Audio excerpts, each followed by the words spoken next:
Que la paix de Dieu vous soit. Je suis content d'être en présentiel ce matin à l'église pour parler de Jésus, notre divin sauveur, qui est le centre de tout, le centre de la foi et de la création. Bibliquement, Jésus est présenté comme étant avant toute chose. Et qu'en lui, tout subsiste. Colossiens 1er, le verset 17. Jésus est le fondement de la création. Il est la clé pour comprendre Dieu et l'Écriture. L'univers entier est centré sur lui. Jésus est le principe par lequel, pour lequel, tout a été créé. Donc tout culte, toute adoration, dans les temples, dans toutes les églises, doivent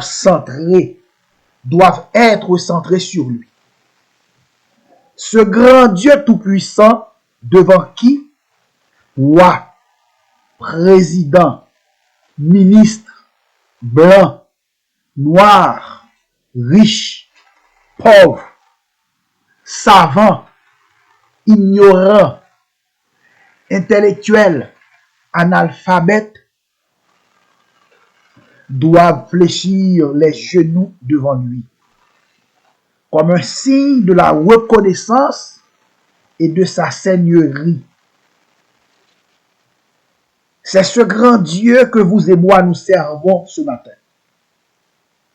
Sans prendre trop de temps, je vais lire pour vous les 2 versets concernés, parce que cette lecture avait déjà été faite au complet par l'Assemblée.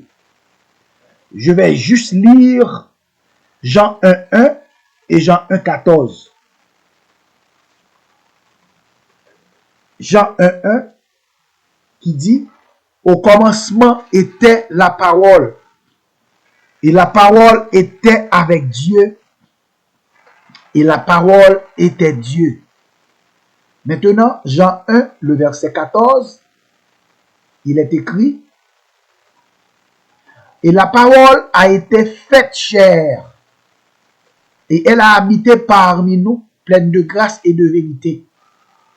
Et nous avons contemplé sa gloire, comme la gloire du Fils unique, venu du Père.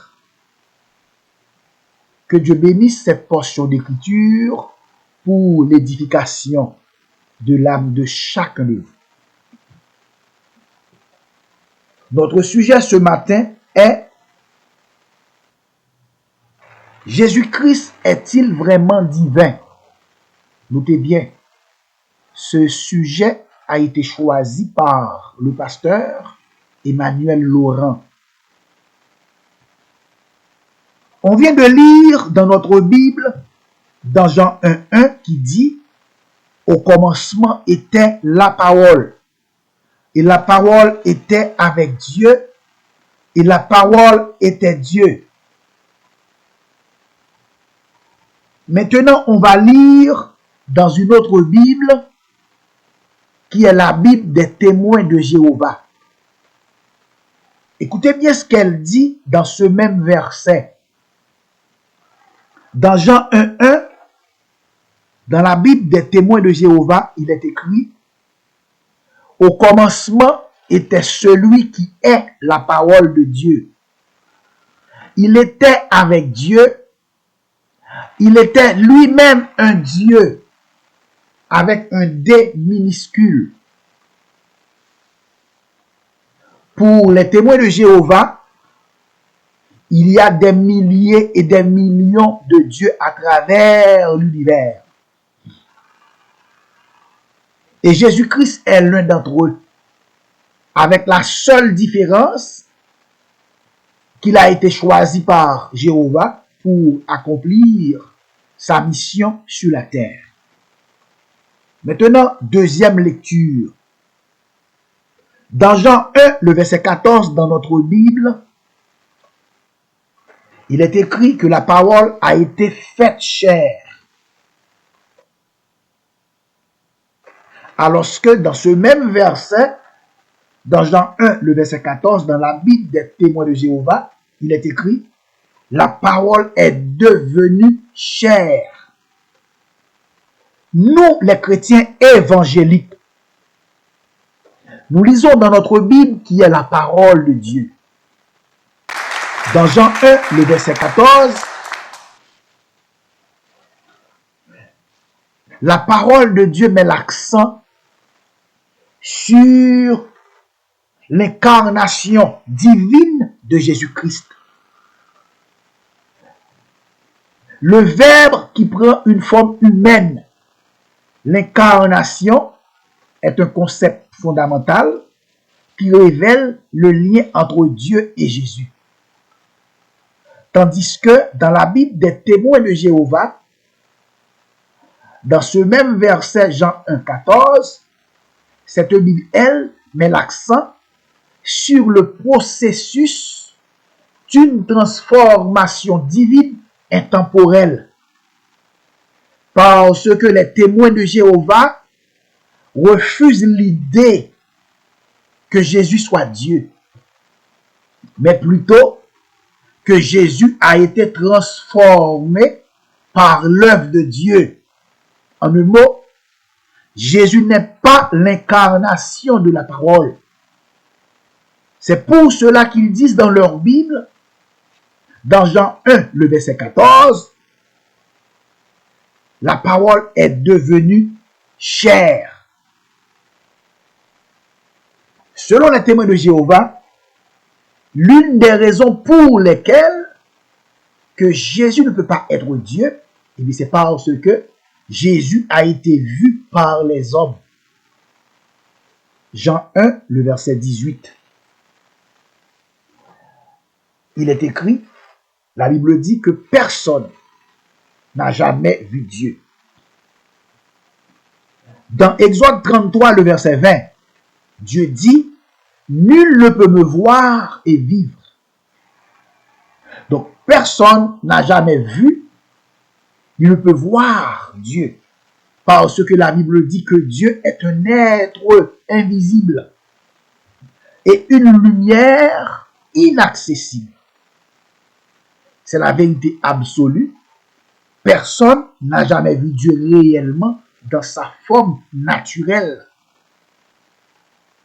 Mais les seuls moments où Dieu a été vu, c'est à travers son Fils Jésus-Christ,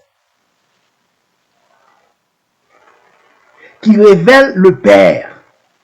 Jésus a dit, celui qui m'a vu a vu le Père. Jean 14, le verset 7 à 14. Le sujet qu'on est en train de développer nous oblige à accentuer beaucoup sur les témoins de Jéhovah. Parce que les versets dans lesquels où se trouve notre réflexion ont été falsifiés par eux. Donc ce matin, on a l'obligation de brosser un petit peu leur doctrine.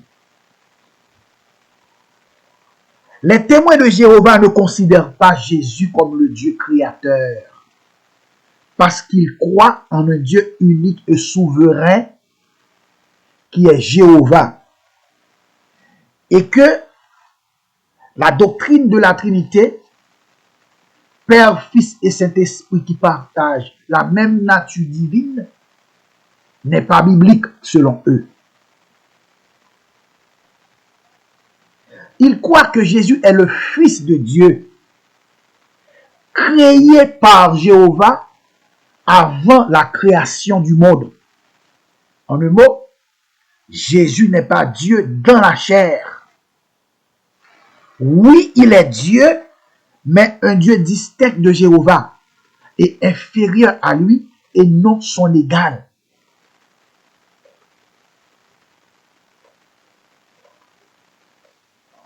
Toujours selon les témoins de Jéhovah, Jésus était l'archange Michel. avant de devenir un homme sur la terre. Et après son ascension au ciel, il a repris le nom d'archange Michel. Ça, c'est selon les témoins de Jéhovah. Malheureusement, il y a beaucoup de pasteurs, beaucoup de prédicateurs évangéliques mal intentionnés qui répètent cette même bêtise, cette même sottise sans trop le savoir. Parce que, en acceptant que Jésus était l'archange Michel, c'est d'accepter qu'il a été créé. Parce que les anges ont été créés. Donc, ils ont un commencement. Or, Jésus, lui-même n'en a pas. Il est Dieu de toute éternité et existant éternellement à côté de son Père. Question. En quoi les témoins de Jéhovah diffèrent-ils du christianisme? Nous, les chrétiens évangéliques, nous affirmons que Jésus a été engendré et non créé et qu'il n'est pas un ange. Dans la foi chrétienne, Jésus est considéré comme Dieu, à la fois pleinement divin et pleinement humain. Argument biblique pour ça, Jésus dit de lui-même qu'il est le chemin, la vérité et la vie, et nul ne vient au Père que par lui. Jean 14, le verset 6. Jésus dit de lui-même qu'il est l'alpha et l'oméga, le commencement et la fin, le premier et le dernier. Apocalypse, chapitre 1er, le verset 8. Selon Jean 1 et Jean 14, enseigne que le Verbe qui était Dieu s'est fait chair et a habité parmi nous. Là, Jésus est identifié comme le Dieu incarné pour notre salut.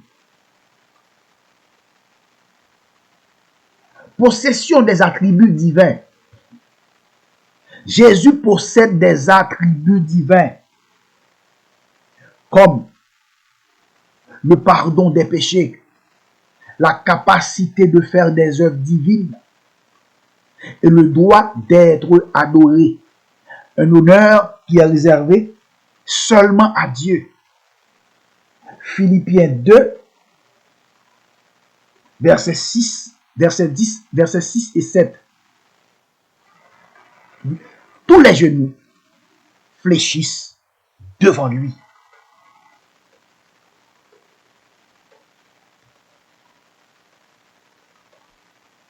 Nous, les chrétiens évangéliques, nous acclamons avec certitude que Jésus a été engendré et non créé. Maintenant, il va falloir qu'on fasse la différence entre le verbe créer et le verbe engendrer. Si on regarde dans un dictionnaire français, créer et engendrer sont des synonymes. Mais il faut aller plus loin que ça. Il faut voir ça sous un angle spirituel. Dans le cadre de l'engendrement, et l'engendrement de Jésus peut être vu de deux façons, de deux manières. Premièrement, il y a l'engendrement de Jésus dans le cadre de l'incarnation, c'est-à-dire Jésus, homme, qui a été fait par l'opération du Saint-Esprit, qui conçoit Jésus dans le sein de Marie. Deuxièmement, il y a l'engendrement de Jésus dans le cadre de la divinité, c'est-à-dire Jésus, Dieu. Cet engendrement est un engendrement éternel, où le Fils de Dieu reçoit l'essence divine du Père sans être créé, mais existant éternellement à ses côtés.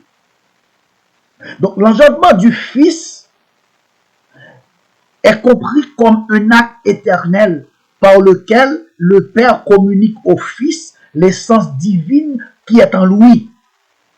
Notez bien, le fait que le Fils soit engendré par le Père ne veut pas dire pour autant que Jésus soit né après le Père. La seule chose que Dieu le Père a et que Jésus n'a pas, c'est le droit d'être Père. Point barre, point final. À bon entendeur, salut. Dualité de la nature de Jésus. Il est pleinement homme, né d'une vierge, vivant une vie sans péché et expérimentant la vie humaine, y compris la vie de prière, comme le montre sa prière au Père dans le jardin de Gethsémani. En même temps, il est pleinement Dieu, existant de toute éternité avec le Père et possédant la même nature divine que lui. La foi chrétienne affirme que ces deux natures sont unies dans une seule personne, sans confusion ni séparation, dans un mystère appelé l'incarnation. Jean 10, le verset 30, Jean 17, le verset 21, Jean 14, le verset 9 et 10. Les Écritures affirment que le Père et le Fils sont unis par une relation éternelle fondée sur l'amour et la nature divine partagée. Jésus possède la vie en lui-même au même titre que son Père. Jean 5, le verset 26. Ces versets nous montrent, ces versets témoignent entre autres de l'unité essentielle et de l'interdépendance profonde entre Jésus et son Père, qui s'est manifestée au moment de la création, durant la vie terrestre de Jésus, et qui se poursuit dans la communion avec les croyants. Jésus est l'égal du Père. Philippiens 2, versets 6 et 7. Question.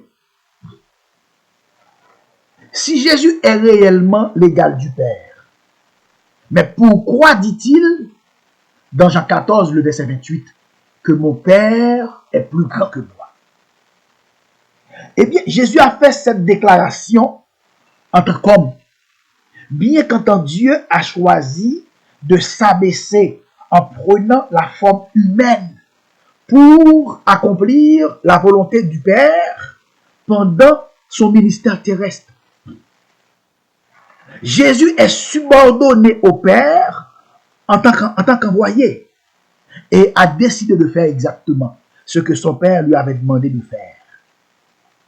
Jésus est la parole faite chair, le Fils éternel de Dieu incarné pour notre salut. Jésus est la parole. Nous savons que la parole est puissante.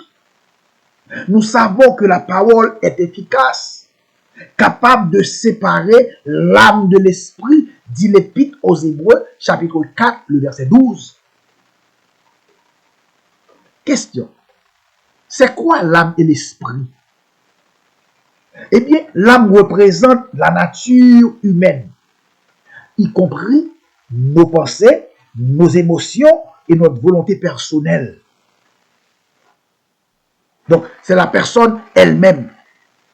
Alors que l'esprit est la capacité donnée par Dieu pour recevoir et comprendre la sagesse divine. C'est la dimension mentale, intellectuelle de l'être humain. C'est l'aspect cognitif de la personne. La parole est capable de faire tout ça, de séparer l'âme de l'esprit, de discerner les pensées et les intentions du cœur, en permettant à l'esprit de choisir la parole de Dieu plutôt qu'au sentiment de l'âme. Oui, Jésus est l'égal du Père, une affirmation fondamentale basée sur la doctrine de la Trinité, où les trois personnes, Père, Fils et Saint-Esprit, partagent la même nature divine avec des rôles distincts dans le salut.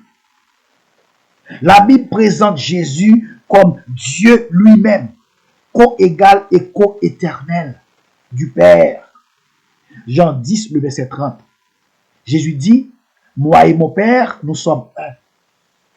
Jésus l'égal du Père et non comme un Dieu de rang inférieur ou subordonné dans l'essence divine. Et Jésus a toutes les caractéristiques de la divinité, comme l'omniscience, l'omnipotence, l'omniprésence. Colossiens 1er, verset 17, verset 16 et 17. Matthieu 18, le verset 20. Éphésiens 3, le verset 20. Autre preuve biblique de la divinité de Jésus. Jésus déclare lui-même qu'il n'est pas seulement le Messie humain attendu par les Juifs, mais qu'il est aussi le divin Fils de Dieu qui siège à sa droite. Daniel chapitre 7, verset 13 à 15. Pour ceux qui disent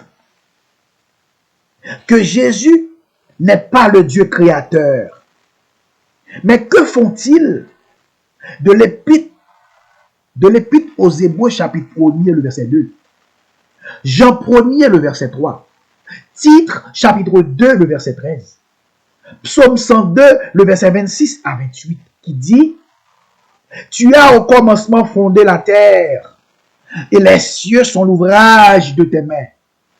Ils périront, mais tu subsisteras. Ils vieilliront comme un vêtement, mais toi, tu restes le même, et tes années ne finiront jamais. Que font-ils de tous ces versets-là?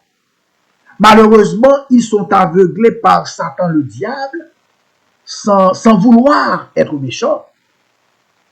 Nous, les chrétiens évangéliques, nous acclamons avec certitude que Jésus, le grand Dieu tout-puissant, est le créateur de toutes choses. Colossiens 1er, verset 16 et 17 dit: Car en lui ont été créées toutes choses qui sont dans les cieux et sur la terre, les visibles et les invisibles, trône, dignité, domination, autorité. Tout a été créé par lui et pour lui. Il est avant toute chose et tout subsiste en lui. La Bible ne peut pas être plus claire que ça. Désolé pour leur âme.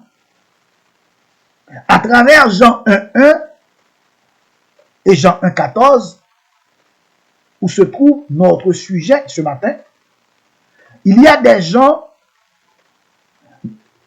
mal intentionnés à travers les réseaux sociaux qui font des manipulations de ces versets pour essayer de tromper les plus faibles dans la foi, en semant beaucoup de confusion.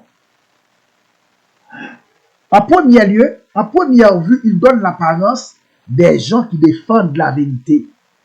Mais au fond, ils sont là pour tromper, pour égarer les gens. Comme on avait démontré et démasqué dès le début, les témoins de Jéhovah et tous ceux et celles qui pensent et réfléchissent comme eux. Ce sont des gens très dangereux qui peuvent amener des âmes à la perdition. La Bible est très claire là-dessus. La Bible est très claire sur les mauvaises personnes. La Bible dit: les gens mauvais prennent leur lance. Ils préparent leur arc pour faire tomber le malheureux et le pauvre, pour tuer l'homme qui suit le bon chemin. Ils sont tous tombés d'accord pour dire que Jésus est Dieu, mais qu'il n'est pas le Dieu créateur. Pourtant, la Bible dit que Jésus est la parole. Et tout a été créé par la parole. Je ne comprends pas. Genèse 1er, le verset 3, Dieu dit que la lumière soit, et la lumière fut. Il y a plusieurs passages dans la Bible qui disent Dieu dit, Dieu dit, Dieu dit, Dieu dit, Dieu dit, Dieu dit, Dieu dit. Ça nous montre clairement que la puissance de Dieu se manifeste par sa parole. Dieu dit et la chose arrive. Il ordonne et la chose existe. Psaume 33, le verset 9. Dieu dit que la lumière soit et la lumière fut. Donc sa parole est créatrice. Car la parole est l'outil par lequel que Dieu a donné naissance au monde. Il suffit à Dieu de prononcer un commandement. Il suffit à Dieu de prononcer une parole pour que la chose existe. Psaume 33, le verset 9. La puissance de la parole. Jésus a dit à Pierre, jette le filet. Et Pierre a répondu, sur ta parole, à ta parole, je vais jeter le filet. Et vous connaissez la suite. La parole est une source de vie qui peut apporter des changements dans la vie des gens en remplaçant le désespoir par l'espoir, la tristesse en joie.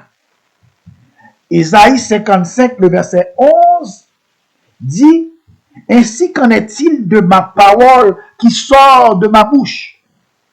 Elle ne retourne point à moi sans avoir exécuté ma volonté, sans effet, sans accomplir le dessein de Dieu. » Vous voyez que la parole est puissante.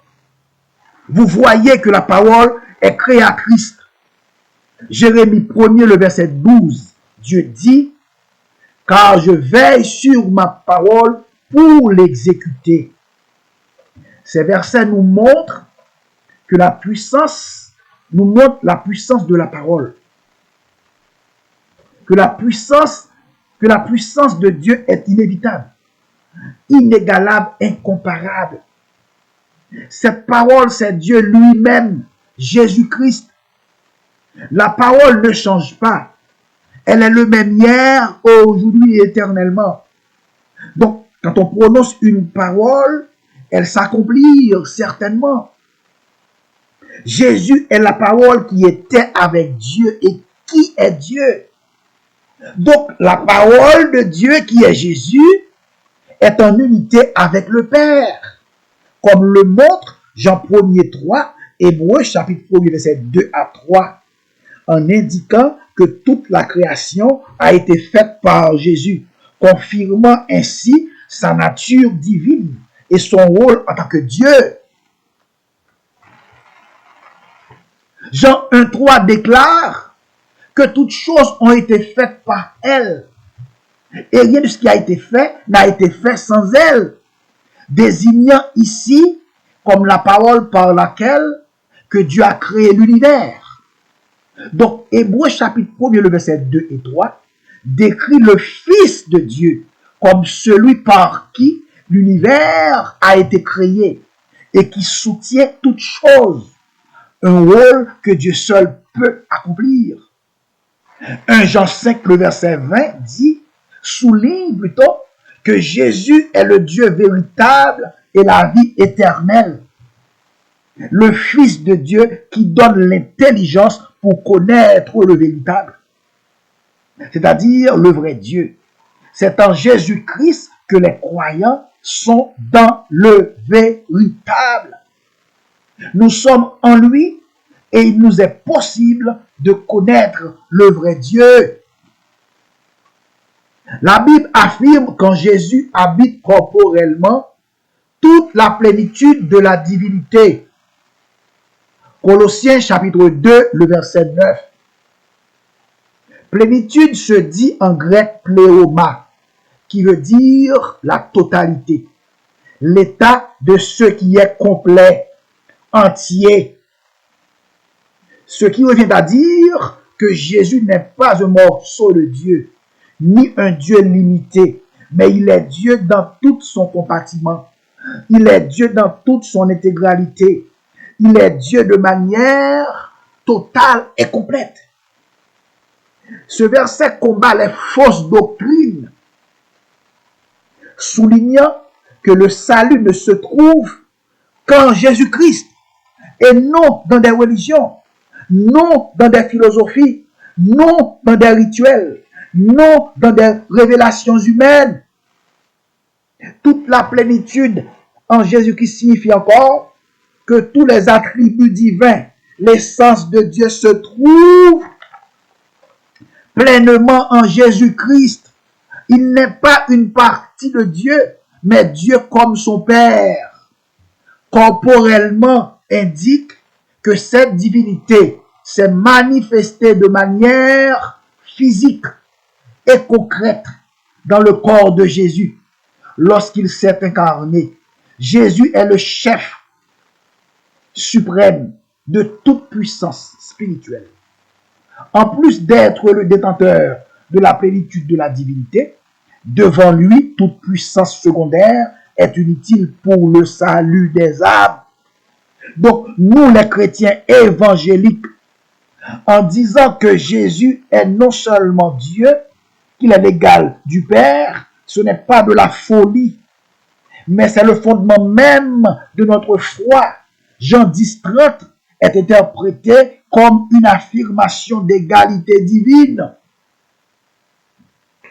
Je me souviens un jour, à l'époque j'habitais à Montréal, j'ai argumenté avec un témoin de Jéhovah par téléphone.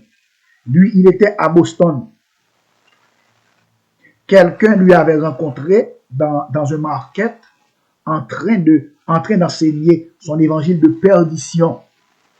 Et cette personne me l'avait présenté pour lui parler de la divinité de Jésus.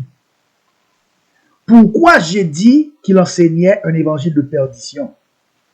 Eh bien, c'est parce que tout évangile qui ne confesse pas Jésus comme le Dieu véritable, tout évangile qui ne confesse pas Jésus comme le Dieu créateur est considéré comme un évangile de perdition et un poison violent pour le salut des âmes. La Bible dit dans Actes 4, le verset 12, car il n'y a sous le ciel aucun autre nom qui ait été donné parmi les hommes par lequel nous devions être sauvés. Le nom de Jésus est la source de toute puissance, de guérison et de salut. C'est devant lui que toute autorité finira par s'incliner. Il n'existe aucune autre voie ou personne qui puisse offrir le salut éternel. La discussion que j'avais avec lui, c'était quoi? Il disait que Jésus n'est pas le Dieu véritable, mais plutôt, ni le Dieu créateur, mais plutôt qu'il est l'image de Dieu. Mais frères et sœurs bien-aimés dans le Seigneur, l'image d'une personne, c'est la personne elle-même. En me regardant dans un miroir, l'image que j'ai vue, c'est bien moi. Ce n'est pas mon fils Dave. Ce n'est pas ma femme Mimose. C'est bien moi. Quand vous vous regardez dans un miroir, l'image que vous avez vue, c'est vous. Ce n'est pas votre voisin. Ce n'est pas votre patron. C'est vous. C'est votre apparence extérieure. Donc l'image de Dieu, c'est Dieu lui-même. La Bible dit dans Colossiens 1er, le verset 15, que Jésus est l'image du Dieu invisible. C'est-à-dire, Jésus révèle la nature de Dieu et ses attributs. Après avoir prononcé cette parole, le témoin de Jéhovah a crié à gauche déployée, eh bien, il y a plusieurs dieux. Il y a plusieurs dieux. J'ai dit non, il n'y a pas plusieurs dieux. Il y a un seul Dieu en 3 personnes. Père, Fils et Saint-Esprit, mais qui partagent la même nature divine avec des rôles distincts dans le salut des croyants. En dépit de tout, les incrédules, les récalcitrants, n'arrêtent pas de dire que Jésus peut-il exister avant la création du monde? avant qu'Abraham, ça ne veut pas dire pour autant que Jésus n'a pas un commencement. Eh bien, c'est la raison pour laquelle tout dépend de la discussion, tout dépend du contexte. Il faut cesser d'employer le verbe exister pour prouver l'existence divine. Ce serait mieux d'aller avec le verbe être. Parce que le verbe être est plus approprié, plus rhétorique pour prouver l'existence divine que le verbe exister lui-même. Si un non-croyant ou un nouveau converti me dit que Dieu existe, je ne vais pas discuter avec lui à cause de sa foi embryonnaire. Mais si je parle à quelqu'un qui baigne dans la foi, un chrétien véritable me dit que Dieu existe, je ne vais pas accepter. Parce que Dieu n'existe pas. Mais Dieu est. Vous et moi, nous existons parce que nous avons un commencement et une fin. Mais Dieu, lui, n'en a pas. Il est Dieu de toute éternité et existant éternellement de par lui-même. Si on dit que Dieu existe, il va falloir démontrer par A plus B par qui il existe, comment il existe, quand est-ce qu'il existe. Ce n'est pas sans raison, dans Jean 8, le verset 58, lorsque les Juifs parlaient d'Abraham, Jésus leur répondit, avant qu'Abraham fût, je suis. Il n'a pas dit, avant qu'Abraham fût, j'existe. Mais il a dit, avant qu'Abraham fût, je suis. Donc Dieu n'existe pas, Dieu est.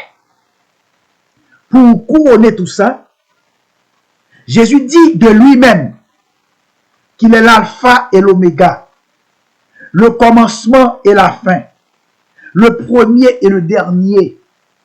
Apocalypse, chapitre 1er, le verset 8. Jésus dit de lui-même qu'il est le chemin, la vérité et la vie, et nul ne vient au Père que par lui. Jésus dit de lui-même qu'il est le Dieu véritable et la vie éternelle, le Fils de Dieu qui donne de l'intelligence pour connaître le véritable, c'est-à-dire le vrai Dieu. Et nous sommes dans le véritable. Jésus dit de lui-même qu'il est la lumière du monde. Jean 8, le verset 12. Jésus dit de lui-même, moi et mon Père, nous sommes un.